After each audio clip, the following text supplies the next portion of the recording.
Icing हमेशा हम acute injuries में यूज करते हैं। जैसे मान लो कि आपको कहीं चोट लग गई, आपका एंकल मुड़ गया, आपको किसी चीज से हिट हो गया, आपकी उंगली दब गई, कोई भी एक्यूट इंजरी जो तुरंत हुई है, उस केस में icing is very effective. TKR is total knee replacement. Total knee replacement तब किया जाता है जब नी में आर्थराइटिस हो या नी इतना ज्यादा डिजेनरेट हो गया हो कि पर्सन की डेली लिविंग की एक्टिविटीज हैम्पर हो रही हो, वो चल नहीं पा रहे, ये सारी कंडीशंस आ जाती हैं, तब हम नी रिप्लेसमेंट करते हैं, जिसमें कि पूरी की पूरी नी को बदला जाता है इन टोटल नी रिप्लेसमेंट। नमस्कार दर्शकों, मैं दिया शर्मा, स्वागत है आपका एचपीएन न्यूज में। और आज हमारे बीच मौजूद है हमारे मुख्य अतिथि स्पोर्ट्स फिजियोथेरेपिस्ट डॉक्टर अनुषा पाठक मैम। सबसे पहले तो मैम मैं आपका धन्यवाद करना चाहूंगी कि आपने अपना समय हमें दिया। मैं चाहूंगी कि आप हमारे दर्शकों को अपने बारे में बताएं। सबसे पहले तो बहुत बहुत धन्यवाद मुझे यहाँ इनवाइट करने के लिए। मेरा नाम डॉक्टर अनुषा पाठक है। मैं BPT and empty in sports हूँ। करेंटली मैं अपना क्लिनिक मिलेनियम फिजियोथेरेपी के नाम से सेक्टर 78 नोएडा में रन कर रही हूँ। ओवरऑल मेरे पास 5 years of clinical physiotherapy experience है। सो मैम, फिजियोथेरेपिस्ट और स्पोर्ट फिजियोथेरेपिस्ट में क्या अंतर है? तो फिजियोथेरेपिस्ट एक बैचलर इन फिजियोथेरेपी होता है। स्पोर्ट्स फिजियोथेरेपिस्ट इज मास्टर्स की आगे की और पढ़ाई। तो जैसे हम स्पेशलाइजेशन करते हैं, तो मेरा स्पेशलाइजेशन स्पोर्ट्स है। तो बीपीटी करने के बाद जब हम एमपीटी 2 इयर्स और करते हैं, तब हमारे को specialisation of any sports any physiotherapy field मिलता है। जैसे स्पेशलाइजेशंस में और भी हैं, ऑर्थो फिजियोथेरेपी है, स्पोर्ट्स है, कार्डियो है, गायनी है, कार्डियोपल्मोनरी है, ये सब। तो मैम, जो स्पोर्ट्स फिजियोथेरेपिस्ट होते हैं उनके पास सिर्फ स्पोर्ट्स वाले पर्सन आते हैं या नॉर्मल पर्सन भी आ सकते हैं? नहीं नहीं, ऐसा कुछ भी नहीं है। कोई भी फिजियोथेरेपिस्ट किसी भी स्पेशलाइजेशन का हो, वो सारे पेशेंट्स ट्रीट कर सकता है। ऐसी कोई इसमें ये बात नहीं है कि सिर्फ स्पोर्ट्स के ही पेशेंट ट्रीट करेंगे। एक बहुत बड़ा मिथ है कि लोग बोलते हैं कि चोट लगने के बाद सिर्फ आराम करना चाहिए। हाँ। तो ये मिथ है या रियलिटी में ऐसा होता है कि आप भी सजेस्ट करते हो? चोट लगने के बाद सबसे पहले डिपेंड करता है कि किस तरीके की चोट लगी है। और चोट लगने के बाद जनरली हमारे को आइसिंग करनी चाहिए जिस भी एरिया पे चोट लगी है, और उसके बाद हमारे को किसी भी स्पेशलिस्ट के पास जाना चाहिए फॉर फर्दर इन्वेस्टिगेशन। क्योंकि कोई भी तरीके की चोट हो सकती है, स्ट्रेन हो सकता है, स्प्रेन हो सकता है, फ्रैक्चर हो सकता है, लिगामेंट इंजरी हो सकती है। तो वो तो नॉर्मल लोग खुद डायग्नोज नहीं कर पाएंगे, तो उसके लिए किसी स्पेशलिस्ट के पास जाना चाहिए। मैम, एक और बहुत बड़ा डिफरेंस लोगों को नहीं पता होता कि एसीएल क्या है और टीकेआर क्या है। दोनों को लगता है ये नी से रिलेटेड है, तो दोनों सेम होती हैं। जी बिल्कुल। तो ACL is anterior cruciate ligament. It's a main ligament of knee. Knee में बहुत सारे लिगामेंट्स होते हैं, बट जनरली एसीएल का जो इंजरी केसेस है वो बहुत ज्यादा देखे गए हैं। स्पोर्ट्स में स्पेसिफिकली फुटबॉल के गेम में बहुत ज्यादा देखा जाता है एसीएल का टियर। और नॉर्मली अगर आप देखेंगे तो बाइक एक्सीडेंट्स वगैरह में भी आपको एसीएल की इंजरी बहुत देखने को मिलेगी। TKR is total knee replacement. Total knee replacement तब किया जाता है जब नी में आर्थराइटिस हो या नी इतना ज्यादा डिजेनरेट हो गया हो कि पर्सन की डेली लिविंग की एक्टिविटीज हैम्पर हो रही हो, वो चल नहीं पा रहे, ये सारी कंडीशंस आ जाती हैं, तब हम नी रिप्लेसमेंट करते हैं, जिसमें कि पूरी की पूरी नी को बदला जाता है इन टोटल नी रिप्लेसमेंट।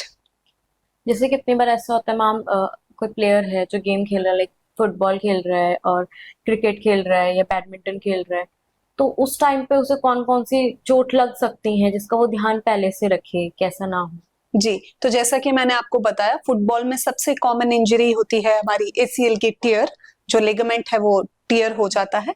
बाकी और भी रिलेटेड स्प्रेन्स हो सकते हैं, स्ट्रेन्स हो सकते हैं, और भी कोई फ्रैक्चर भी हो सकता है, एंकल ट्विस्टिंग हो सकती है। और आपने शायद बैडमिंटन पूछा। बैडमिंटन में क्योंकि हम शोल्डर का बहुत यूज करते हैं, तो शोल्डर डिसलोकेशन हो सकता है, रोटेटर कफ मसल्स की इंजरी हो सकती है, एल्बो पे भी स्ट्रेन आ सकता है, रिस्ट की कोई इंजरी हो सकती है, स्प्रेन्स हो सकते हैं। तो ये सारी चीजें हो सकती है। इसके अलावा मैम, जैसे अगर किसी को चोट लगी है तो सिर्फ दवाई से ही काम नहीं चलता, एक फिजियोथेरेपिस्ट के पास जाना जरूरी होता है? जी देखिए, अगर जैसे कि मैंने आपको एक्सप्लेन किया कि मान लो कि आपका एंकल ट्विस्ट हो गया है, फॉर एग्जांपल एंकल ट्विस्ट हो गया है, स्लाइट स्प्रेन आ गया है, तो आपने इनिशियली तो चलो पेन किलर ले लिया या व्हाटएवर ले लिया, तो जैसे एंकल स्प्रेन के बारे में आपको एक्सप्लेन करूं मैं, तो उसमें लिगामेंट की इंजरी होती है स्प्रेन में, तो लिगामेंट्स के कुछ फाइबर टूट जाते हैं इन माइल्ड स्प्रेन केसेस। तो उसमें क्या होता है कि अभी आपने मेडिसिन तो ले ली पेन को कम करने के लिए, लेकिन वापस उसका पूरा ट्रीटमेंट बहुत ज्यादा रिक्वायर्ड है कि वो प्रॉपरली ठीक हो। तो उसमें हम फिजियोथेरेपी से ट्रीटमेंट करते हैं, जिसमें हम इलेक्ट्रोथेरेपी इंक्लूड करते हैं, मैनुअल थेरेपी है, एक्सरसाइजेस है। तो ये सारी चीजें अब इंक्लूड करते हैं कि वापस वो इंजरी वापस रिकर ना हो, क्योंकि वो पूरी तरीके से ठीक हो गई है फिजियोथेरेपी के द्वारा।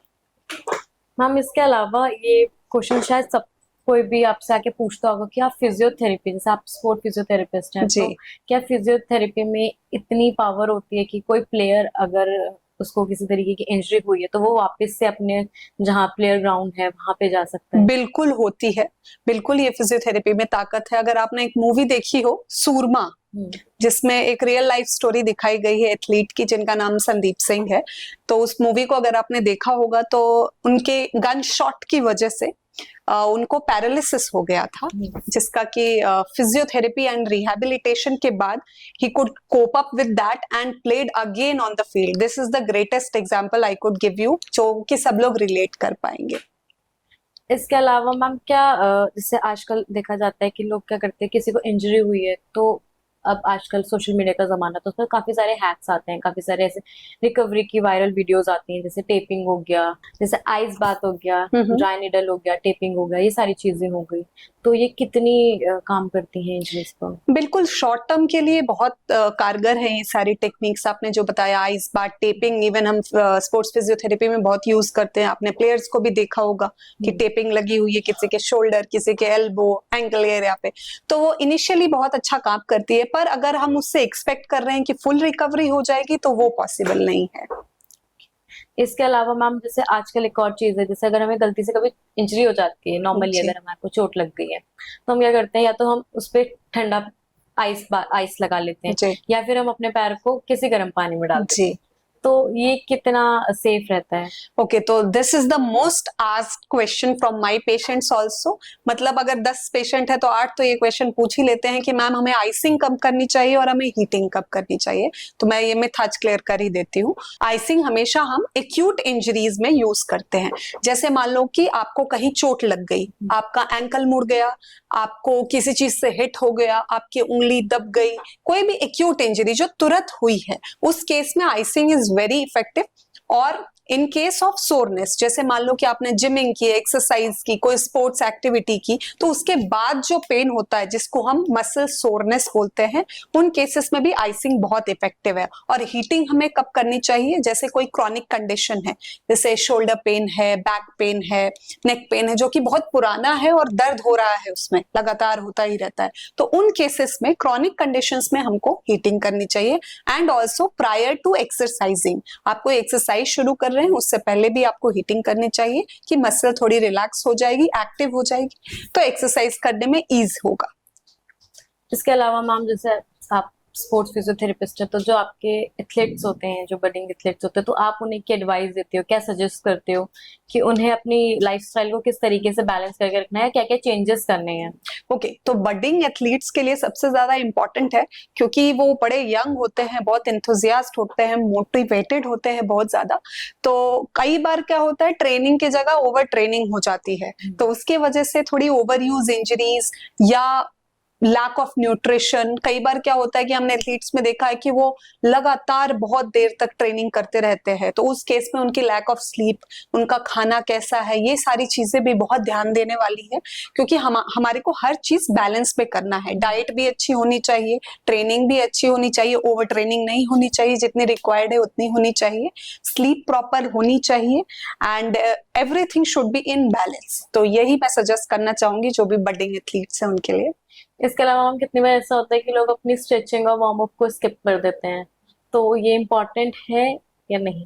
This is the most important part. अगर आप स्पोर्ट्स से रिलेटेड बात करेंगे तो warm up and cool down phase जो है, ये एक्सरसाइज के मतलब ट्रेनिंग या एक्सरसाइज कह लो आप, उसके बीच में आता है, और एक साइड पे होता है वार्म अप, दूसरी साइड पे कूल डाउन। उन दोनों फेजेस में आपको अच्छी स्ट्रेचिंग एंड जो इनिशियल एक्सरसाइज होती है बहुत इंपॉर्टेंट होती है टू ग्रो इनटू ट्रेनिंग। तो आप जब स्टार्ट कर रहे हैं कोई एक्सरसाइज तो warm up is very essential to go into the extreme and peak part जो आता है हमारे स्पोर्ट एक्टिविटी का। सेम विद कूल डाउन, वहां पे भी कूल डाउन होने में हमारे को धीरे धीरे स्टॉप करना होता है। एकदम से रनिंग कर रहे फास्ट पेस से एकदम स्लो पे आप नहीं आ सकते हो, दैट शुड बी ग्रेजुअल। तो this is about the cool down part. इसके अलावा मैम थोड़ी बात नॉर्मल फिजियोथेरेपिस्ट पे भी कर लेते हैं। जी जी। जैसे अक्सर बुजुर्ग लोग हैं जो कितनी बार ऐसा होता है कि जो बहुत ज्यादा बेड पर रहते हैं, जो वॉशरूम तक भी नहीं जा पाते, तो क्या फिजियोथेरेपी वहां पे भी हेल्प करती है कि एटलीस्ट उनका वो डिस्टेंस भी कवर करा दे? जी बिल्कुल। जीरियाट्रिक फिजियोथेरेपी हम इसको बोलते हैं, जो हम ओल्ड एज लोगों के लिए करते हैं। बिल्कुल होम फिजियोथेरेपी के द्वारा ये किया जाता है। फिजियोथेरेपिस्ट उन पेशेंट्स के पास होम पे जाते हैं जो कि आने में सक्षम नहीं है क्लिनिक के लिए, जो बेड रिडन है या जो कोई ऐसी बीमारी जैसे पार्किंसंस, पैरालिसिस वगैरह ऐसी बीमारी से सफर कर रहे हैं। तो उनके लिए होम फिजियोथेरेपी में हम स्मॉल स्मॉल स्टेप्स बनाते हैं, जिससे धीरे धीरे वो अपनी मसल स्ट्रेंथ को रीगेन करते हैं। फिर उनको हम चलाने की कोशिश करते हैं, पहले केन पे चलाते हैं, फिर स्टिक पे चलाते हैं, फिर इंडिपेंडेंटली धीरे धीरे, that's a gradual process, but definitely चल पाते हैं। और मैम जैसे बुजुर्ग लोग हैं तो अक्सर उनका ये भी कहना होता है कि हमें थेरेपी की क्या जरूरत है, हम दवाई खा रहे हैं उसी से ठीक है। जी। तो फिजियोथेरेपी कितनी जरूरी है वहां पे? सिर्फ दवाई का ही रोल होता है या थेरेपीज का भी रोल होता है? देखिए, दवा तो अपना काम कर रही है। हम्म। जैसे आपने, मैं एक एग्जांपल ले लूं, पैरालिसिस के केस में दवा तो अपना काम कर रही है, जो चीज दी गई, पर अगर वो एक्चुअल बॉडी की मूवमेंट नहीं करेंगे तो कोई दवा भी कैसे असर करेगी। तो उस केस में फिजियोथेरेपी बहुत इंपॉर्टेंट हो जाती है। एंड आपने जैसे बोला कि जो जीरियाट्रिक ओल्ड एज पेशेंट्स होते हैं, दे आर वेरी एडमेंट, उनको नहीं करना होता, तो उनको हमें साइकोलॉजिकली बहुत डील करना पड़ता है, उनको समझाना पड़ता है, उनका ट्रस्ट गेन करना पड़ता है, ताकि वो हमारे साथ कोऑपरेट करे कि हम फिजियोथेरेपी के प्रोसेस आगे बढ़ा पाए। इसके अलावा मैम जैसे खासकर प्रेगनेंसी में भी काफी सारी फीमेल्स ऐसी होती हैं जिन्हें एक्सरसाइज की नीड होती है, जैसे चाहे प्रीनेटल हो चाहे पोस्टनेटल हो उस टाइम पे, तो क्या वहां पे भी फिजियोथेरेपी हेल्प करती है? Very very important. Again, prenatal and postnatal दोनों केसेस में फिजियोथेरेपी बहुत इंपॉर्टेंट है, क्योंकि जो फीमेल की बॉडी है goes through a lot of changes in pregnancy. जो बम्प गेन होता है उसकी वजह से आपका बैक का पोस्चर ही अलग हो जाता है, दैट जो लॉर्डोसिस हम कहते हैं, जो कर्व होता है वो काफी बढ़ जाता है, जिसकी वजह से जो बैक पेन की शिकायत है, नी पेन की शिकायत है, वो जरूर आती है फीमेल्स में। तो उस केस में अगर वो शुरू से ही एक्सरसाइज कर रही हैं तो जो ड्यूरिंग डिलीवरी वाला टाइम है वो भी थोड़ा इजी हो जाता है। And after delivery also chances of prolapse, जिसको हम कहते हैं यूटेराइड या वेजाइनल प्रोलैप्स, ये सारी चीजें हैं प्रोलैप्स, तो उस केसेस में भी हम पेल्विक फ्लोर मसल की स्ट्रेंथनिंग कराते हैं, कोर की, बैक की, एब्डोमिनल मसल्स की, इनकी स्ट्रेंथनिंग कराते हैं, ताकि वो स्ट्रेंथ बनी रहे और बाकी और कोई कॉम्प्लिकेशन उनको ना आए और वो बड़ी पेन फ्री और एक्टिव रहे।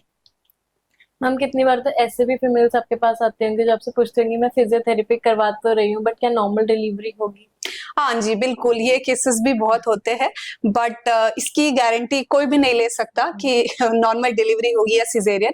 That depends on the time of delivery, कि उस टाइम पे कैसा सिचुएशन है, उस हिसाब से जो गायनेक है वो डिसाइड करते हैं कि क्या होगा। तो इस चीज की कोई गारंटी नहीं होती कि यही चीज होगी। जी। इसके अलावा हम कितनी बार ऐसा होता है हार्मोनल डिसबैलेंस होते हैं या लाइफस्टाइल में से कुछ चेंज हम कर लेते हैं कि हार्मोन खराब धीरे धीरे वैसे होने लगते हैं, तो क्या वहां पे भी फिजियोथेरेपी हेल्प करती है? जी देखिए, हॉर्मोन्स जो है ना हमारी, जैसे एक एग्जांपल लूं मैं, स्ट्रेस हार्मोन होता है जिसको हम कॉर्टिसोल बोलते हैं, ठीक है। तो स्ट्रेस हार्मोन हमारी बॉडी में स्ट्रेस क्रिएट होने की वजह से होता है। स्ट्रेस को रिलीफ करने के लिए हम बोलते हैं योगा करो, मेडिटेशन करो, एक्सरसाइज करो। तो डेफिनेटली जहां पे एक्सरसाइज आया वहां फिजियो आ ही जाता है। तो एक्सरसाइज जब हम करते हैं तो हमारी बॉडी पार्ट्स एक्टिव रहते हैं, तो हमारे हार्मोन्स भी बैलेंस में रहते हैं। तो कहीं ना कहीं वो जरूर अफेक्ट करते हैं कि किस तरीके से हमारा हार्मोन लेवल बना हुआ है बॉडी में। और एज अ फिजियोथेरेपिस्ट आप सिर्फ फिजिकल बॉडी पे वर्क करते हो या मेंटली भी पेशेंट को ट्रीट करते हो? ये तो सबसे इम्पोर्टेंट क्वेश्चन आपने मुझसे पूछा है, क्योंकि कोई भी पेशेंट डील करने से पहले, फिजिकली उसको ट्रीट करने से पहले हमारे को मेंटली पेशेंट को एक नॉर्मल स्टेट में लाना पड़ता है, क्योंकि पेशेंट्स जब भी हमारे पास आते हैं वो बड़े दर्द में होते हैं। जब कुछ नहीं काम करता, जब कहीं से दर्द कम नहीं होता है, then they come to us. तो उनको काउंसलिंग करना बहुत जरूरी होता है। इवन जब हम फिजियोथेरेपी की पढ़ाई करते हैं तो हमारे को साइकोलॉजी एज अ सब्जेक्ट भी पढ़ना पड़ता है, ताकि हम पेशेंट की साइकोलॉजी समझ पाए। तो पेशेंट्स जब पेन में आते हैं तो उनको पहले काम डाउन करना बहुत जरूरी होता है कि हाँ आप ठीक हो जाएंगे। बड़े हारे हुए आते हैं पेशेंट कि अब मैं कभी चल पाऊंगा क्या, मेरा हाथ कभी ठीक होगा, पैर कभी ठीक होगा, तो ये क्वेश्चंस बहुत होते हैं। तो उस केस में हमारे को मेंटली पेशेंट को सबसे पहले वही चीज करनी पड़ती है, काउंसलिंग। जब पेशेंट थोड़े ईज पे आ जाते हैं, देन दे स्टार्ट ट्रस्टिंग अस, फिर उसके बाद ही आप ट्रीटमेंट आगे बढ़ा पाओगे। क्योंकि पेशेंट अगर आपको ट्रस्ट नहीं कर रहा है तो आप चाहे कोई सा भी ट्रीटमेंट कर लो, वो पेशेंट ठीक नहीं होगा। इसके अलावा मैम को ऐसी 5 एडवाइस या नॉर्मल एडवाइस जो आप अपने पेशेंट को देते हो रेगुलर बेस पे मैं अपने पेशेंट्स को या नॉर्मल लोगों को भी एक एडवाइस दे सकती हूँ कि जैसे मान लीजिए कि आपको स्टिफनेस की प्रॉब्लम है या कहीं chronic back pain, neck pain, इन सब की प्रॉब्लम है, तो I personally give this advice कि बिफोर स्लीपिंग आप हीटिंग करके सोइए उस एरिया में, एंड आफ्टर वेकिंग अप सबसे पहला काम होना चाहिए कि वहां पे वापस से हीटिंग की है। इससे क्या होता है, क्योंकि एज वी नो कि जब हम सो रहे होते हैं तो हमारी बॉडी स्टिफ स्ट्रक्चर में चली जाती है, क्योंकि मूवमेंट नहीं होती, तो स्टिफनेस सबसे ज्यादा बढ़ने के चांसेस होते हैं। तो अगर आपने रात में भी हीटिंग कर ली और सुबह भी कर ली तो डेफिनेटली स्टिफनेस में थोड़ा सा फर्क जरूर आ जाता है। इसी के साथ मैम मैं आपका धन्यवाद करना चाहूंगी कि आपने अपना समय हमें दिया और हमारे दर्शकों को इतना देर किया। Thank you so much.